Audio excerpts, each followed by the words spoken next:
నుండి 12వ వచనం చదువుకుందాం. మొదటి రాజుల గ్రంథము 10వ అధ్యాయం 8వ వచనం నుండి 12వ వచనం చదువుకుందాం. నీ జనులు భాగ్యవంతులు, నీ ముందర ఎల్లప్పుడూ నిలిచి నీ జ్ఞాన వచనములను వినుచుండు నీ సేవకులు భాగ్యవంతులు. నీ యందు ఆనందించి నిన్ను ఇశ్రాయేలు మీద రాజుగా నియమించిన నీ దేవుడైన యెహోవాకు స్తోత్రం కలుగునుగాక. యెహోవా ఇశ్రాయేలీయుల యందు శాశ్వత ప్రేమ ఉంచెను గనుక నీతి న్యాయములను అనుసరించి రాజకార్యములను జరిగించుటకు ఆయనను నియమించెను అనెను. మరియు ఆమె రాజులకు 240 మణుగుల బంగారమును బహు విస్తారమైన గంధక వర్గమును రత్నములను ఇచ్చెను. షేబాదేశపు రాణి రాజైన సొలొమోనుకు ఇచ్చిన గంధ వర్గములంత విస్తారము మరి ఎన్నడైనను రాలేదు. మరియు ఓఫీరు దేశం నుండి బంగారము తెచ్చిన హీరాము ఓడలు ఓఫీరు నుండి చందనము మ్రాణులను రత్నములను బహు విస్తారముగా తెచ్చెను. ఈ చందనము మ్రాణుల చేత రాజు యెహోవా మందిరమునకును రాజనగరమును స్తంభములను గాయకులకు సితారాలను స్వరమండలములను చేయించెను. ఇప్పుడు అటువంటి చందనపు మ్రాణులు దొరకవు, ఎక్కడనూ కనబడవు. దేవుడు తన పరిశుద్ధ వాక్యము ఆశీర్వదించుగాక. నీకు ఇష్టమైన పాత్రగా వాడబడ్డానికి ఇచ్చిన వీళ్ళందరూ కూడా మీరు అభిషేకించమని ప్రార్థిస్తున్నాం. మాగిని బిందులు ఇందులు నా ప్రభ దేవనాథని స్వరూపని మీ జ్ఞానాత్మకమైన ప్రభని ప్రార్థిస్తున్నాం. చదువుల లేఖన భావన ఆశించి విరిచి మా అందరి జీవితంలో మీరు ఫలింప చేరుగాక. దేవా పనులకు వెళ్ళినప్పటికీ నా తండ్రి నీ వెళ్ళి ఎంత ఆసక్తితో దేవా మీరు సన్నిధికి వచ్చారు. ప్రతి ఒక్కరి హస్తంలో మీరు పట్టుకోమని ప్రార్థిస్తున్నాం. సమృద్ధి అనే జీవితాన్ని మీరు దయచేయడం ప్రార్థి మీ జ్ఞానాత్మకత నింపమని ప్రార్థిస్తున్నాం. దుష్ట శక్తులు లయపరచమని ప్రార్థిస్తున్నాం. దేవా మీరు విన్నదాన్ని అనేకులకు ప్రకటించే బిడ్డలుగా నాలుగు మాత్రమే తాకమని ప్రార్థిస్తున్నాం. నోటిని నింపమని ప్రార్థిస్తున్నాం. మీకే వందనాలు చెల్లిస్తూ మమ్మల్ని మాత్రం మీ చుట్టకే సమర్పిస్తూ నజరేయుడా యేసుక్రీస్తు శక్తిగల నామమున ప్రార్థిస్తున్నాం తండ్రి. ఆమేన్ ఆమేన్ ఆమేన్. షేబా దేశపు రాణి, ఈమె పేరు లేదు కానీ దేశాన్ని గురించి ఉంది. ఇంకొకటి ఈ షేబా దేశం అంటే దక్షిణ దేశం కూడా, దక్షిణ దేశపు రాణి అని కూడా అంటారు. మరి ఈ విషయాన్ని నేను అదే ఎప్పుడో చెప్దామని ధ్యానం చేసుకున్నా. ఈరోజు వసంత మరి తనిచ్చిన ఈ యొక్క అవకాశాన్ని బట్టి తండ్రి అనే దేవునికి వందనాలు చెల్లిస్తున్నా. ఈ సమయం అందు ముఖ్యంగా షేబా దేశపు రాణి అని కానీ దక్షిణ దేశపు రాణి కానీ ఈ పాత నిబంధనలో ఉన్న ఈ రాణి గురించి ఏసైనా సాక్ష్యం ఇస్తాడు. అది ఇందులో ఉన్న గొప్పతనం. ఎక్కడ ఇచ్చినట్టు యేసు ప్రభువు వారు దక్షిణ దేశపు రాణి గురించి సాక్ష్యం ఇస్తారు. స్వయాన యేసయ్య ఎక్కడ కొత్త నిబంధనలో నేను చెప్పినా కానీ నచ్చుతుంది.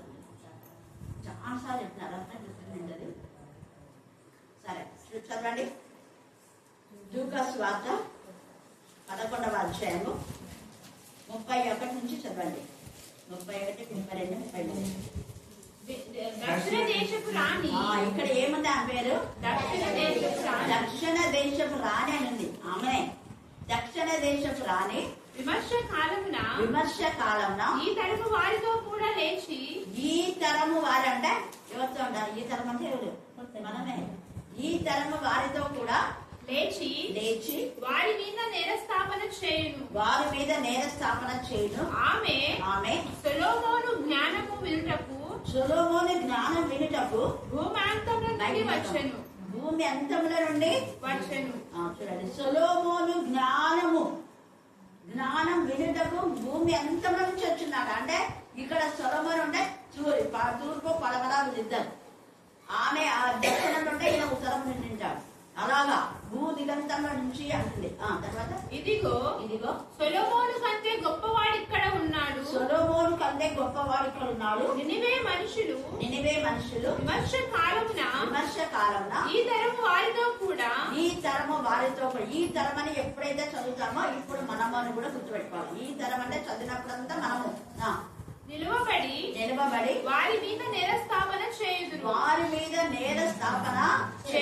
ఎంత తేలిక! ఈ షేబా దేశపు రాణి దక్షిణ దేశం నుంచి వచ్చినటువంటి ఈమె పేరు లేదు, రాణి అని మాత్రమే ఉంది ఈమె పేరు. అయితే ఈ రాణి ఏంటంటే అక్కడ ఈమె రాణిగా ఉంది. ఆ దేశము చాలా సంపన్నమైన దేశం. షేబా దేశము, దక్షిణ దేశము చాలా సంపన్న దేశం. అలాగనే మన భారతదేశం కూడా మరి దానికి చెందింది చెప్పండి. మన భారతదేశము దేనికి చెందింది? నలుగు దిక్కులలో దేనికి చెందింది? ఇంతమంది చదువుకున్న వాళ్ళు ఉన్నారు. దక్షిణ దేశం కదా మనది, దక్షిణ భారతదేశం అని ఉంది, ఉత్తర భారతదేశం కూడా ఉంది. కాకపోతే మన భారతదేశం ఉండేది ఇది ఆసియా ఖండంలో ఉంది, దక్షిణంలో. అందుకే ఈ దక్షిణమున ఉన్నటువంటి ఈ భారతదేశం కూడా ఒకప్పుడు సంపన్న దేశంగా మరి వెలుగొందింది. ఇప్పుడు కాదు, ఒకప్పుడు. హల్లెలూయా. దీనికి భారతదేశం అనే కాదు, రతనాల దేశం అని కూడా పేరు. అంటే ఈ యొక్క నిజంగా చెప్పాలనుకుంటే ఈ షేబా దేశపు రాణి ఎంత సంపన్నురాలంటే అంత సంపన్నమైనటువంటి స్థితిలో ఉండాలి. ఆమె రాజ్యంలో ఎల్లప్పుడూ సంతోషం, సమాధానం, సౌఖ్యము, ఎవ్వరికి వేదన, బాధ అనేది ఉండదంట. అంత మంచి క్యారెక్టర్ షేబా దేశం యొక్క రాణిది. అయితే ఈమె ఎలాగ వచ్చింది సొలొమోన్ దగ్గరికి? ఇక్కడ మెయిన్ పాయింట్. ఎట్లా వచ్చింది సొలొమోన్ దగ్గరికి?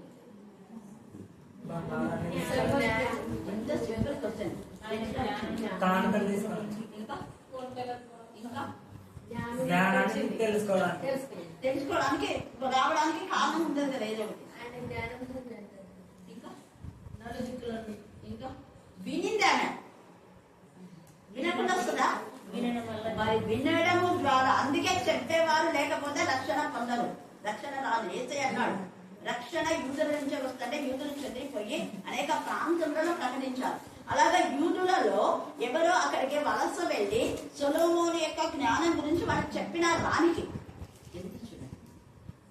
అక్కడ ఈ యూదులలో చెదిరిపోయినటువంటి వాళ్ళలో ఎవరో ఒక రాణి దగ్గర మరి పనివారు కదా, సైన్యాధిపతిగా ఏదో ఒక వ్యక్తి ఉన్నారు. వాళ్ళు రాని కదా, ఆమెతో మాకేంలే అని అనుకోరా. ఇక్కడ దేవుడు మనతో అందరితో మాట్లాడుతున్నాడు. నీ పై అధికారితో ఏం చెప్పాలని అనుకోదు. అంత రానేనా ఆమెతో ఈ యొక్క సొలొమోను రాజు గురించినటువంటి ప్రతిదీ వాళ్ళు చెప్పారు, A to Z చెప్పారు వాళ్ళు. ఆమె వింటూ ఆసక్తి కలిగి అంత మరి బిజీ షెడ్యూల్ ఉన్నప్పటికీ కూడా ఇంకా చెప్పండి యెహోవా దేవుని గురించి అని అన్ని విషయాలు చెప్పించుకున్నారు. ఎంత ఆసక్తి చూడండి. ఒక రాణి, చాలా మంది కలెక్టర్ అంటే వాళ్ళు ఏమని చెప్తే కేరళగా వెళ్ళిపోతారు. కానీ ఈమె యెహోవా దేవుని యొక్క శక్తిని, ప్రభావాన్ని, లేదా సొలొమోను రాజును దేవుడు ఎలా ఆశీర్వదించాడో అది చూని విని ఆమెకు ఒక ఆశ వచ్చింది. ఇప్పుడు మీరు చెప్పండి జవాబు, ఏం ఆశ వచ్చింది? చూడాలి, నేను కూడా ఆశీర్వదించబడాలి అని. ఎందుకంటే సొలొమోనుకి ఇంత ఘనత వచ్చేస్తుంది. మొత్తం చుట్టుపక్కల దేశాలన్నింటిలో ఉన్న వాళ్ళనందరినీ రాజులను జయించి వాళ్ళ కుమార్తెను చేసుకున్నారు. ఈమెనే రాదు కదా, ఈమెనే రాని. ఈమె గురించి ఎందుకు ఆలోచించలేదు, కానీ ఈమెనే ఆయన గురించి ఆలోచించింది. చూసారా, ఆమె అన్ని రాళ్ళు అయినా కూడా యెహోవా దేవుని గురించి ఆమె వినింది. విన్న వెంటనే ఆమె ఆలస్యం చేయాలి. ఈ యొక్క రాత్రి కాల సమయం నువ్వు ఇతరులకు చెప్తున్నావా? చెప్పితే నువ్వు ఆశీర్వదించబడతావు. నాకు తెలిసి సొలొమోను అడిగింటాడు ఈ విషయం. మనం ఎప్పుడూ అడుగుతాం, నేను అడుగుతా, నీకు ఎవరు చెప్పారు నా గురించి అంటాను. కాల్ చేస్తాను, మీ నెంబర్ ఈరోజే ఆ పాస్టర్ ఎవ్రింగ్ పాస్టర్ ఒకసారి చెప్పినారు కదా, ఆ పాస్టర్ మళ్ళీ వాళ్ళ పెద్దమ్మతో కర్నూలుకి వెళ్ళి వాళ్ళ పెద్దమ్మతో కాల్ చేయించినాడు. అంటే నేను ఎవరినంటే అలౌ చేయనా. అయితే వాళ్ళిద్దరు ఇచ్చినారు, పాపం భార్య భర్తలు ఇద్దరు కలిసి వచ్చినారు. ఇలా రావడం చాలా మంచిది మీరు, బట్ ఈ టైంలో కొంచెం నాకు పని, మీరు వచ్చేటప్పుడు కాల్ చేయండి నాకు అంటే. వాళ్ళ పెద్దమ్మ ఇక్కడికి చాలాసార్లు వచ్చేది. అప్పుడు ఈ భూషణ కాస్త ఎవరో కాదమ్మా, నా సొంత చెల్లెలి కొడుకే, నేను చాలాసార్లు వచ్చాను కదా, శిరోమణి ఆంటీ అంటే సుదర్శనం అంటే వాళ్ళ మొత్తం ఆమెతో పాటు ఇక్కడ చాలాసార్లు వచ్చాను. అప్పుడు నాకు గుర్తొచ్చింది, సరే ఆంటీ ఎప్పుడైనా నేను చెప్తానులేండి అని చెప్పాను. ఎందుకు నేను ఈ మాట చెప్తున్నా అంటే ఎవరు చెప్పారని మనం ఖచ్చితంగా అడుగుతాం, ఎందుకు చేస్తున్నారు, ఎవరు చెప్పారని. అలాగే ఈ సొలొమోను కూడా మీకు ఎవరు చెప్పారంటే మీ ప్రాంతంలోనే ఒక వచ్చి చెప్పింది కానీ అని ఖచ్చితంగా చెప్పిడే. ఆ వ్యక్తిని ఎంత ప్రశంసించాడు సొలొమోను. హల్లెలూయా, హల్లెలూయా, హల్లెలూయా. కాబట్టి మనకు తెలిసిన సత్యాలు ఎప్పుడు కూడా మీరు మర్చిపోదు. ఖచ్చితంగా మీకు తెలిసిన విషయాలు, వాళ్ళు కలెక్టర్ అయినా, వాళ్ళు ఎవరైనా కూడా, ఎమ్మెల్యే, ఎంపీ, ప్రధానమంత్రి, ఎవ్వరు కూడా మీరు వాళ్ళకి చెప్పే విషయాల్లో ఖచ్చితంగా చెప్పాలి. వాళ్ళు ఏదో ఒక విధానంలో వాళ్ళకి తెలియచేయాలి. అలా తెలియచేయకపోతే ఇప్పుడు కలెక్టర్ మేడం పేరు అక్కడ రాయబడి ఉండేది కాదు. కలెక్టర్ మేడం ఎప్పుడు ప్రతిసారి కరుణాపీఠం గురించి ట్రైన్ చేయిస్తుంది ఆమె. ప్రతిసారి కూడా ప్రతి సంవత్సరం నాకు గిఫ్ట్ ఇస్తారు. వాళ్ళ మొత్తం ఫ్యామిలీస్ అంటే కృష్ణ బ్రదర్ వాళ్ళ తమ్ముడు, తర్వాత వాళ్ళ చెల్లి మల్లిక గారు, ఇంకొక వాళ్ళ చెల్లెలు ఉంది నాగమణమ్మ. వాళ్ళంతా కర్ణాటకలో ముల్బాగలో ఉంటారు. ఎందుకు నేను చెప్తున్నానంటే అది మల్లిక ఆత్మీయంగా మేలు పొంది వాళ్ళని ఒక్కొక్కరిని ప్రభులోకి నడిపించింది. ఇప్పుడు వాళ్ళ చాలా మంది పూజ చేయరు, ఒక నాగమణి మాత్రం, ఎందుకంటే వాళ్ళ భర్త పూజారి కాబట్టి. ఇలాగా మీరు కూడా చెప్పడం ద్వారా అనేక ఆత్మల ప్రభు సన్నిధిలో 5 కుటుంబాలు ప్రభు, 5 కాదు, ఇంకొక లక్ష్మి కుటుంబం కూడా, లక్ష్మి గురించి కూడా తీసుకొచ్చాను చర్చిలో. ఆ పాప వాళ్ళ హస్బెండ్ అండ్ గొడవ వచ్చినప్పుడు నాకు దేవుడే ముఖ్యము భర్త కంటే, భర్త కావాలన్నా ఏసై కావాలన్నా అని చెప్పేసి బైబుల్ తీసుకొని మాట్లాడింది ఆ పాప. నాకు దేవుడే ముఖ్యము భర్త ముఖ్యం కాదు, భర్తతో నేనేం వేరుగా ఉండాలని చెప్పలేదు, కానీ దేవుని మాత్రం వదిలిపెట్టాను. దేవుని వదిలిపెట్టాను. దేవుని వదిలిపెట్టకుండా నా ప్రార్థన, నా భక్తి, నేను పూజలు చేయను, ప్రసాదాలు తినాను, వీటన్నిటికీ అంగీకరిస్తే నా భర్తతో నేను ఉండడానికి ఇష్టమే. అవి లేకపోతే నేను ఇష్టపడినా అన్ని అంత ఆలోచనగా పెద్దలుగా చెప్తున్నాను. కర్ణాటక మరి మన వాళ్ళు ఎలా ఉన్నారు? దేవుని ఈమె చూడండి ఎంత ఆసక్తి, మీకు ఒక రాణి అయినా కూడా ఆమె ఒక్కటి వచ్చిందా? ఇక్కడ ఒకటి వచ్చిందా? అర్థం చేసుకున్నా అక్కడ గొప్ప పరివారంతో చాలా మందిని తీసుకొచ్చింది. రండి మీరు కూడా చూదురు, నేను ఒక్కదాన్ని చూడడం కాదు. ఈ యొక్క రాత్రి కాల సమయంలో మీతో పాటు ఎంతమందిని మీరు తెస్తున్నారు దేవుడి సన్నిధి. ఈ సొలొమోను రాజు గురించే ఈమె ఇంత తాపత్రయం. అంటే మీరు రోషం కదా, దేవుడు సొలొమోను సృష్టించినటువంటి దేవుడు, సొలొమోనుకు జ్ఞానం ఇచ్చిన దేవుడు, సృష్టికర్తైన దేవుడు, సృష్టి నిర్మాణకుడైన దేవుడు, దేవతలకు దేవుడు, ప్రభులకు ప్రభు, రాజులకు రాజు. మరి ఆయన గురించి వినడానికి మనం ఎంతమందిని తెస్తున్నాం ప్రశ్న వేస్తున్నాం. అందుకనే యేసయ్య 11లో ఆమె మీకు తీర్పు తీస్తుందని చెప్తున్నాం. మీరు ఎంతమంది దేవుని సన్నిధికి నడిపిస్తారు? ఒక అన్యరాలు గొప్ప పరివారంతో, నా తెలిసి మొత్తం వాళ్ళందరూ వచ్చిందని అనుకుంటున్నాను. గొప్ప పరివారం అనేది ఇక్కడ గొప్ప లేదా వాళ్ళ సోల్జర్స్ అందరూ తీసుకొచ్చి రాజు దగ్గర మీరు నేర్చుకుని వాళ్ళ సోల్జర్స్ యొక్క విషయాలు ఏంటో మీకు తెలుసుకుని ఆమె ఎంత డివైడ్ చేసి పంపించారు. నేను రాజు కొన్ని ప్రశ్నలు వేసుకొని మాట్లాడకుండా మీరు వెళ్ళి వాళ్ళ సోల్జర్స్ అంతా ఎక్కడెక్కడ విజయాలు వచ్చింది కదా, ఎలా విజయం వచ్చిందో మీరు పోయి వాళ్ళతో కాంటాక్ట్స్ కంటెంట్ చెప్పించారు, డివైడ్ చేసింది దాన్ని. చూడండి గొప్ప పరివారంతో గంధ వర్గమును విస్తారమైన బంగారం అనేది, అంటే ఎక్కడ చేసిందంటే ఇదిగో చిన్న చిన్న పెట్టెలు కాదు, ఓడలు. చూడండి ఇక్కడ ఉంది కదా, అంటే ఓడ నిండితే ఎంత బంగారం ఉంటుంది. ఓడలో తీసుకుని వచ్చింది ఆమె ఓపీరి యొక్క బంగారం. ఇక్కడ 10వ వచనంలో మరియు ఆమె రాజునకు 240 మనుగుల బంగారమును, బహు విస్తారమైన గంధ వర్గమును, రత్నము అంటే చిన్న ఇంత రత్నమే కోర్టు చేస్తుంది, అట్లానే రత్నాలు అంట, రత్నములను. షేబా దేశపు రాణి రాజైన సొలొమోనుకు ఇచ్చిన గంధ వర్గములంతా, రాజైన సొలొమోనుకు ఇచ్చిన గంధ వర్గములంత విస్తారం మరి ఎన్నడూ రాలేదు. అంటే సొలొమోనుకు చాలా మంది కట్నంగా ఇచ్చేవాళ్ళు, గిఫ్ట్ గా ఇచ్చేవాళ్ళు.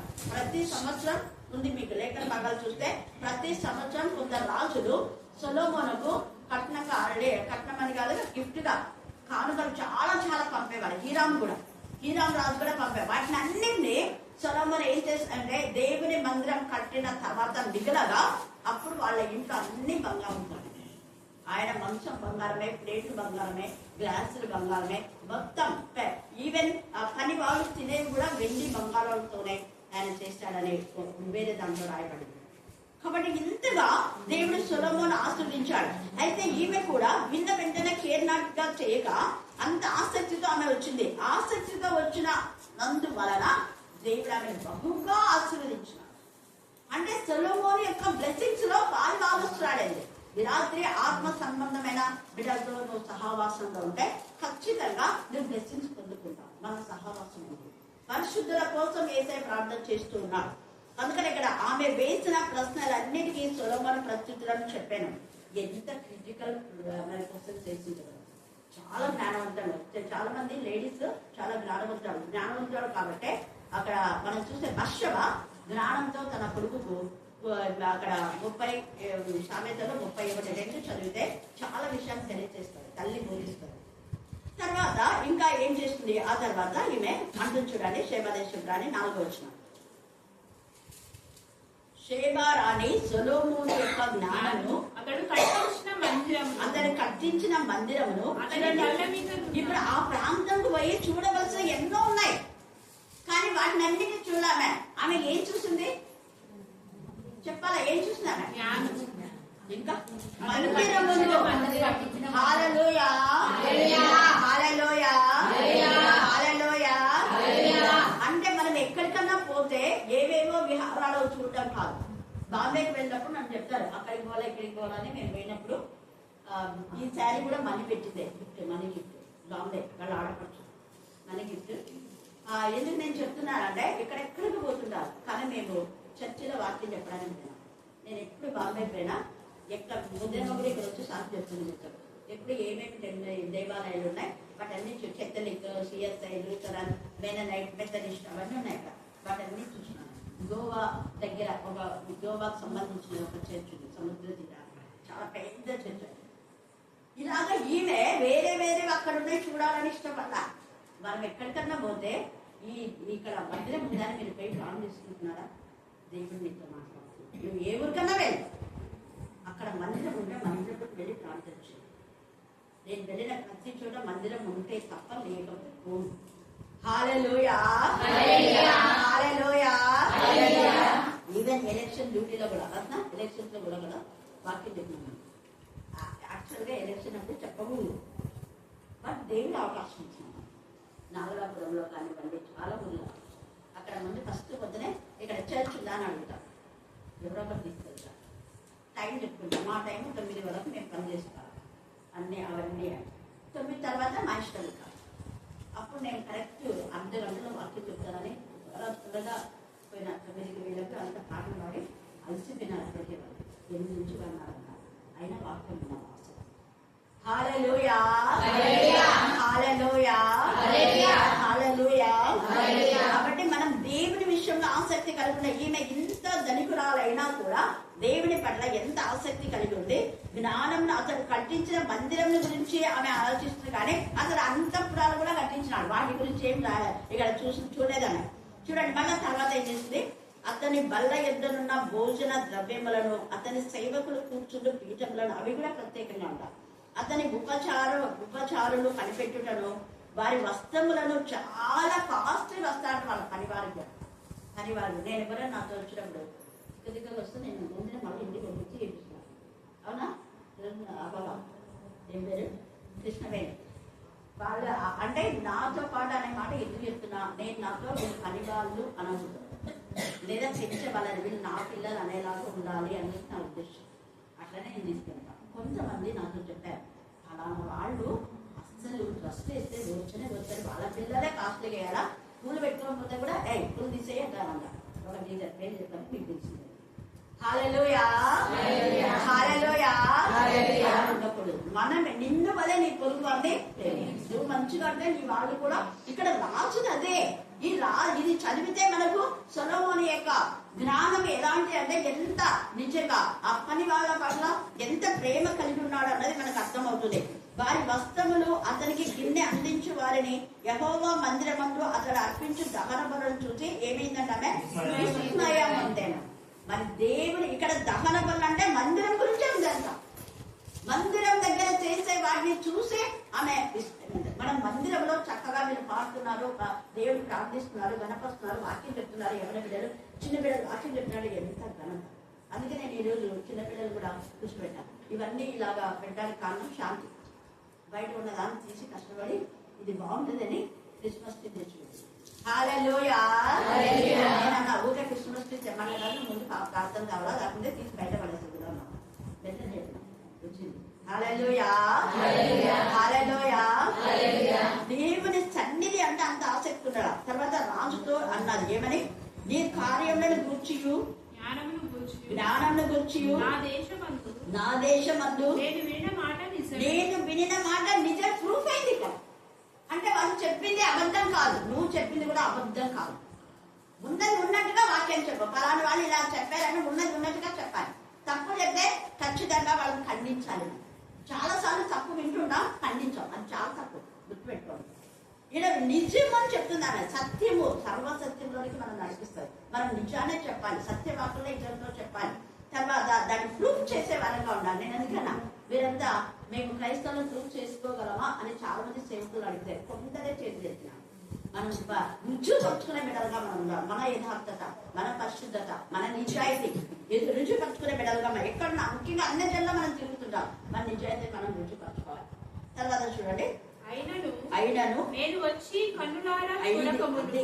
ఎంత అయినను అంటే ఇవన్నీ చెప్పింది ఒక ఎత్తు, నేను రావడం చాలా సంతోషంగా ఉన్నాను.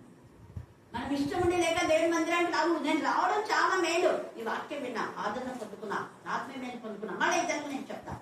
అలా అక్కడ ఎప్పుడు ఎవరి గురించి ప్రేమ చేపిస్తున్నారు. మన విజయ గురించి, నిన్న అస్లాం గురించి ప్రేమ చేపిస్తున్నాం. నేను రాత్రి చాలాసేపు చేసుకుంటే చాలా మంది కోసం, అంటే అదే సరైన టీచర్ కొడుకు కోసం, పల్లవి కొడుకు కోసం, ఇంకా కొందరు మీకు తెలిస్తే వెంటనే వాళ్ళ కోసం కావచ్చు. అది ఎప్పుడు గుర్తుపెట్టుకోండి. అందుకే ఇక్కడ ఏమంటున్నారు చూడండి, ఎప్పుడు మనకు తెలిసినది ఇతరులతో మనం షేర్ చేసుకోవాలి, అనేకులకు మనం తెలియచేయాలి. అయినను నేను వచ్చి కన్నులారా చూడక మనకు ఆ మాటలను నమ్మక ఇంటిని ఉన్నదానిలో సగమైనను నాతో చెప్పబడలేదు. చూడండి, సగమైనను నాతో చెప్పబడలేదు. సగమైనను నేను కూడా కొన్నిసార్లు అంటే దేవుడు ఎన్నో మేలు నువ్వు చేస్తున్నావు, నేను పూర్తిగా పంచుకోలేకపోతున్నాను. ఎందుకంటే వాక్యం పంచుకోవడం మనకు టైం అవుతుంది. అవన్నీ పంచుకోవాలంటే క్షమించు దేవా అన్న దేవుడు. ఎప్పుడో సరే ఆడపా చెప్తున్నా, ఎప్పుడో బాంబేలో ఇచ్చింది, ఈరోజు చెప్తున్నా. ఎందుకంటే ఆ టైం వాళ్ళకు రాదు, టాపిక్ కూడా రాదు. నిజంగా దేవుడికి స్తోత్రం. ఈ గూడూరుకి వచ్చినప్పటి నుంచి కూడా, అంటే రాకముందు కూడా ఇచ్చినానండి ఆ కన్నులో కూడా, కానీ చాలా మంది నాకు గిఫ్ట్ ఇవ్వరు. గూడూరు వాళ్ళకంటే ఎత్తుకెళ్తున్నాను, వేరే వాళ్ళే, ముఖ్యంగా అన్యులే. అంటే మీరు ఇవ్వలేదని కాదు, మీరు కూడా ఇస్తున్నారు. మీ ప్రేమ చాలా ప్రేమ. ఎందుకు నేను అన్యుల గురించి చెప్తానంటే, ఇక్కడ ఈమె అన్యురాలు వేరే రాజుల కంటే కూడా ఒక అన్యురాలు ఎంతగా ఇక్కడ ఆశీర్వదించబడి ఎంత గొప్ప. అందుకనే రాజు ఎంతగా ఆమెను ప్రశంసిస్తాడనమాట. తర్వాత నీ జ్ఞానమును ఒకటే, నీ జ్ఞానమును, రెండవది నీ భాగ్యమును, నేను వినిన దానిని బహుగా మించిన. అంటే కొంచెమే వాళ్ళు చెప్పారు, వాళ్ళని తెలిసింది వాళ్ళు చెప్పినారు. కానీ ఇక్కడ వచ్చి చూస్తే ఈ యొక్క రాత్రి కాలసిన ముందు నీకు చదివినప్పుడు విన్న వాక్యం కంటే ఇక్కడ ఎక్కువ నువ్వు నేర్చుకోవాలి దేవుని సన్నిధి. అలాగనే నువ్వు ప్రార్థన చేయడం ద్వారా ఇంకా ఎక్కువ ప్రార్థన చేయాలి. ఇక్కడ ప్రార్థన చేయడం కొంచెమే ఉండాలి, నీ వ్యక్తిగతంగా ఎక్కువసేపు ప్రార్థన చేయాలి. అనేక మంది కోసం గంటల తరబడి చేయాలి. ఎస్, ఆ బాధ్యత దేవుడు నీకు నాకు ఇచ్చారు. ఆత్మ సంబంధులైన వాళ్ళు ఇంకా ఎక్కువగా అనేది బహుగా మించి ఉన్నవి. తర్వాత ఏమంటున్నాడు, నీ జనులు భాగ్యవంతులు. ఒకటి ఆయన జ్ఞానము, ఆయన భాగ్యం గురించి దేవుని స్తుతించి, తర్వాత ఆయన నీ జనులు భాగ్యవంతులు. ఎస్, ఇదే మాట నాకు చాలా ఇష్టం. అందుకని ఎక్కువ నేను ఎక్కడికెళ్ళా గురువు వాళ్ళ గురించి చెప్తా ఉంటా. మళ్ళీ వెంటనే అక్కడ ఎవరైనా మార్నాథ్ చర్చి వాళ్ళు వస్తారనుకో, ఏ మార్నాథ్ చర్చి సుమిత్ర టీచర్ వాళ్ళ అదేదో చర్చి, వాళ్ళ కొడుకు చర్చి గురించి ఏమో రాసిచ్చింది. షరీర్ నగర్లో ఉన్న చర్చి గురించి పేరు ఏంటంటే, నువ్వు ఏబిఎం స్కూల్ టీచర్ అయ్యండి, గూడూరు చర్చి పేరు అని చెప్పకుండా అక్కడ రాసిస్తుంటే నువ్వు కూడా రాయిపోయి మార్నాథ్ చర్చి అని. నేను అలా చేయను, ఎక్కడికి పోయినా గూడూరు చర్చి అనే రాపిస్తా, ఎక్కడికి పోయినా ఈ విధంగా తీసుకుంటాం. హల్లెలూయా, హల్లెలూయా. దేవుడు మన నుంచి కోరేది అదే. అందుకే నీ జనులు భాగ్యవంతులు. ఎస్, నేనంటే మా గూడూరు సంఘం వాళ్ళు చాలా భాగ్యవంతులు. దేంట్లో భాగ్యవంతులు నేను దేంట్లో భాగ్యవంతులు? ఇంత సిగ్గుకి వస్తుంది మీరు చెప్పరా? మా గూడూరులో ఉన్న మా సంఘ స్త్రీల సమాజం వాళ్ళు భాగ్యవంతులు అన్నా. నేను భాగ్యవంతులు ఒక టాపికే చెప్పిన ఒక ఊళ్ళో, చిన్న టేకులో పెద్ద టేకులో కళావతి అక్కడ. ఎందుకు మరి భాగ్యవంతులు దేంట్లో? కరెక్ట్, ఎందుకు డౌటా మీకు? చదువు రాని వాళ్ళు కూడా ఎట్లా వాక్యం చెప్తారో, చదువు రాని వాళ్ళు ఎట్లా పాటలు పాడతారో రండి మీరు చూడండి. మీరు ఎంతసేపు పుస్తకం చూసి పడతారు, కరెంటు పోయిందంటే మూసేస్తారు. కరెంటు పోయిందంటే నోటు పోతాయి, మైక్లే కావాలా. కానీ మైకులు లేకుండా వాళ్ళ కంట స్వరం ఎంత బాగుంటుంది. రాత్రి ఫ్రైడే రోజు పాడితే ఎంతమంది సంతోషపడతారు. అందుకని మీరు అన్నీ యూట్యూబ్లో పంపిస్తుంటే చాలా మంది అప్రిషియేట్ చేస్తున్నారు. పెద్దవాళ్ళతో ఈక్వల్గా చిన్నపిల్లలు కూడా పాడుతున్నారు. అదే భాగ్యవంతులు అన్నారు. దేవుడు వాళ్ళని భాగ్యవంతులు, వాక్యంలో వాళ్ళు భాగ్యవంతులు. కీర్తన 119:51 నీవే నా భాగం దేవా అన్నాడు. చూడండి 119:51 వచ్చింది. గర్భిష్ఠులు నన్ను మిగులు అపహసించిరి, అయినను నీ ధర్మశాస్త్రం నుండి నేను తొలగకై ఉన్నాను. యెహోవా పూర్వకాలం నుండి ఉండిన నీ న్యాయ విధులను జ్ఞాపకం చేసుకొని నేను ఓదార్పు నందితిని. నీ ధర్మశాస్త్రం విడిచి నడుచుకున్న భక్తిహీనులను చూడగా నాకు అధిక రోషం పుట్టించున్నది. అధిక రోషం, భక్తిహీనులు అంటే ఇష్టం దాని రోషం వచ్చేస్తున్నాడు. భక్తిహీన చూస్తాను, నీకు రోషం వస్తుందే. భక్తిహీనులతో కలిసి మాట్లాడితే భక్తిహీనులు అయిపోతాయి. మళ్ళీ గుర్తుపెట్టుకోండి, లోకస్తులతో కలవకూడదు, భక్తిహీనులతో కలవకూడదు, దుష్టులతో వాళ్ళ మాటలు కూడా వినకూడదు. వాళ్ళు కాల్ చేసినా కాల్ వెంటనే మనం అవాయిడ్ చేయాలి. నేనైతే అవాయిడ్ చేస్తాను అలాంటి కాల్స్ అస్సలు చూసి. ఏసై కూడా అదే చెప్పింది, వాడు వస్తున్నాడు లోకాలు కానీ మనం దూరం కదా, మనతో సంబంధం లేదు. వాడు లోకలతో కలిసిపోయినాడు. లోకలతో కలవక ముందు ఏసయ్య ఎన్నెన్నో చేశాడు, ఎన్నెన్నో ఇస్రాయేలీయులకు అప్పగించాడు, ఇది చేయాలి అది చేయాలి. లోకలతో కలిసిన తర్వాత వాడు లోక అధికారి, వాడు వస్తున్నాడు మనం దూరం కదా అన్నాడు. ఇక్కడ దావీదు కూడా అదే చెప్తున్నాడు, యెహోవా నీవే నా భాగము, యెహోవా నీవే నా భాగము. ఎన్నో వచ్చిన 57. యెహోవా నీవే నా, అదంతా చదవండి. 60, 72 దాకా చదవండి, చాలా విషయాలు. 51 నుంచి 57 కానీ 65 కానీ శ్రమనందరూ మనకు తోబెట్టి శ్రమను చెప్పి నాకు యెహోవా నీ మాట చెప్పినా నువ్వు నాకు మేలు చేయదు. ఇవన్నీ కంటికి నీవే నా భాగము, నా పార్ట్నర్ నీవే దేవా ఎంత బాగా చెప్తున్నాడు. ఇక్కడ కూడా అదే మాట, నీ జనులు భాగ్యవంతులు అంటున్నారు. అంటే మనం ఎప్పుడు భాగ్యవంతులు, మన జనులు కూడా భాగ్యవంతులు ఉన్నారు. నేను ప్రార్థన అదే, ప్రభు నాకు విద్యను ఇచ్చినావు, నా పిల్లలందరికీ విద్య దయచేయి. నువ్వు నాకు మరి సంతోషానికి సమాధానం ఇచ్చే రక్షణ ఇచ్చినావు ప్రభా, రక్షణ ఆనందం. వాళ్ళు కూడా ఆత్మల భారం కలిగి ఉండాలి. అలాగే సొంత గృహాన్ని ఇచ్చే వాళ్ళు కూడా సొంత గృహం ఉండాలి.